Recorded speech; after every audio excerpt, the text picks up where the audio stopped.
رسول اللہ صلی اللہ علیہ وآلہ وسلم نے فرمایا، اے علی سنو، اگر گناہ گار بھی یہ تسبیح پڑھ لے اللہ معاف کر دیتا ہے۔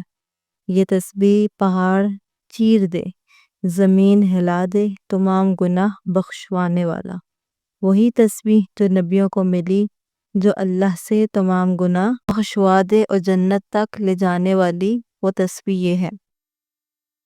حضرت علی روایت کرتے ہیں کہ رسول اللہ صلی اللہ علیہ وآلہ وسلم نے فرمایا، اے علی سنو، یہ تسبیح میری امت کے تمام لوگوں کے گناہوں پر بھاری ہے۔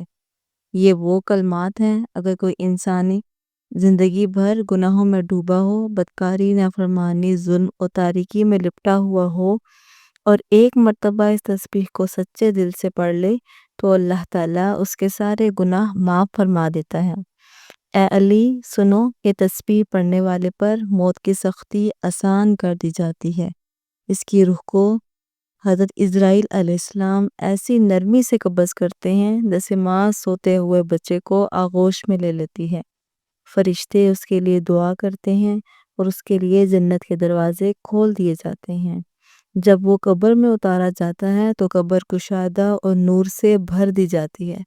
فرشتے اس سے قبر کے ڈر اور خوف دور کرتے ہیں اور یہ تسبیح قبر کی اندھیری تنہائی میں ایسا نور بن کر اس کے ساتھ رہتا ہے جیسے چاندنی رات میں آسمان پر چاند چمکتا ہے۔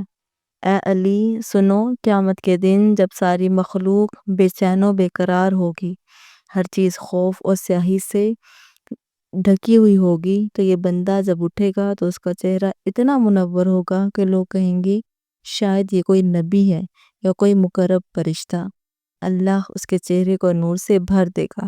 اے علی سنو، پل صراط پر جب امت کے قدم لڑکھڑائیں گے، یہ بندہ بجلی کی رفتار سے گزر جائے گا، نہ گرے گا نہ لڑکھڑائے گا، کیونکہ اس تسبیح کا نور اس کے ساتھ ہوگا۔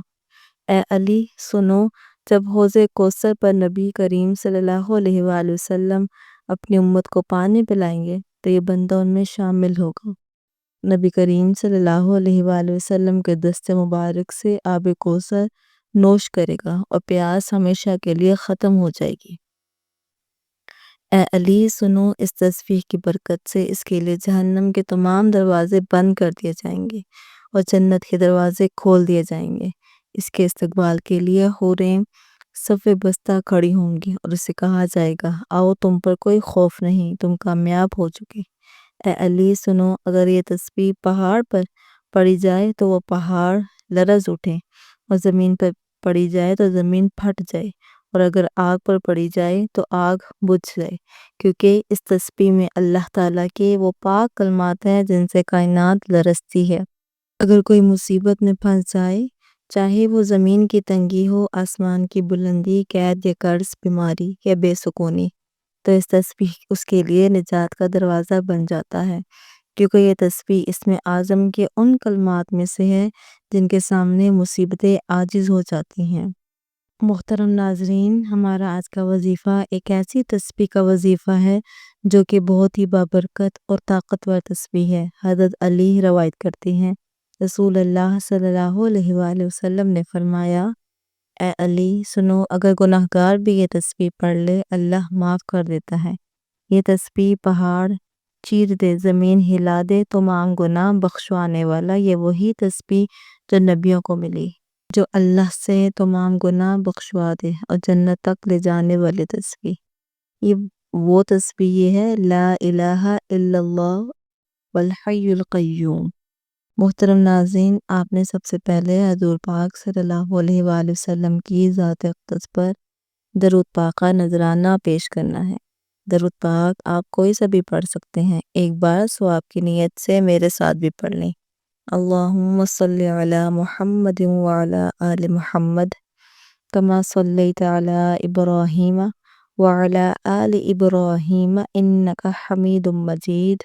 اللہم بارک علی محمد وعلی آل محمد کما بارکت علی ابراہیم وعلی آل ابراہیم انک حمید مجید۔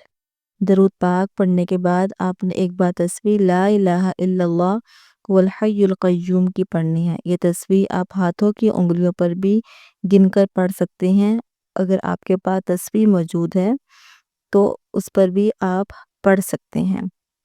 یہ تسبیح آپ دن میں کسی بھی وقت پڑھ سکتے ہیں، جب آپ کو جہاں جیسے وقت ملے آپ پڑھ لینا۔ وقت کی کوئی قید نہیں، اور نہ ہی دن کی اور نہ ہی جگہ کی کوئی پابندی ہے۔ یہ وہ تسبیح ہے جس کے بارے میں حضور پاک صلی اللہ علیہ وآلہ وسلم کا فرمان ہے، اگر کوئی گناہ گار بھی یہ تسبیح پڑھ لے تو اللہ تعالیٰ اس کے گناہ معاف فرما دیتے ہیں۔ یہ وہ تسبیح ہے جو پہاڑ کو بھی چیر دے، زمین ہلا دے، تمام گناہ بخشوانے والی یہ تسبیح پڑھنے والا جنت میں جائے گا۔ اور یہ وہ تسبیح ہے جو نبیوں کو ملی۔ اس تسبیح کی بہت زیادہ فضیلت ہے، اسی لیے آپ نے ایک تسبیح یہ پڑھنی ہے، اس کے بعد آپ نے ایک تسبیح تیسرا کلمہ سبحان اللہ والحمد للہ ولا الہ الا اللہ واللہ اکبر ولا حول ولا قوة الا باللہ العلی العظیم کی پڑھنی ہے، اور آخر میں پھر آپ نے درود پاک پڑھنا ہے۔ درود پاک پڑھنے کے بعد آپ نے ہاتھ اٹھا کر اللہ تعالیٰ کی بارگاہ سے اپنے گناہوں کے لیے بخشش مانگنی ہے۔ اس تسبیح کی برکت سے آپ کے تمام گناہ معاف ہو جائیں گے انشاءاللہ۔ آخر میں میری اللہ تعالیٰ سے یہ دعا ہے کہ اللہ تعالیٰ میرا سنانا اور آپ کا سننا اپنے پاک بارگاہ الہی میں قبول و منظور فرمائے، جو مانگا مقدر فرمائے، جو نہیں مانگ سکے بن مانگے عطا فرمائے۔ اللہ تعالیٰ نیکی کی بات کو سننے، سمجھنے اور اس پر عمل کرنے کی طاقت اور توفیق فرمائے۔ یا اللہ ہمیں صبر حسین عطا فرما، وفا عباس عطا فرما، ہمیں غیرت علی اکبر عطا فرما، ہماری بیٹیوں میں پاکیزگی زینب رضی اللہ تعالیٰ عنہما جیسی عطا فرما، ہمارے دلوں میں دین کی محبت پیدا فرما، ہمیں دین پر مٹنے کی توفیق عطا فرما، اور ہمیں قیامت کے دن ان پاک ہستیوں کی زیارت نصیب فرما۔ آمین یا رب العالمین۔ جزاک اللہ خیرن کثیر۔ السلام علیکم ورحمۃ اللہ وبرکاتہ۔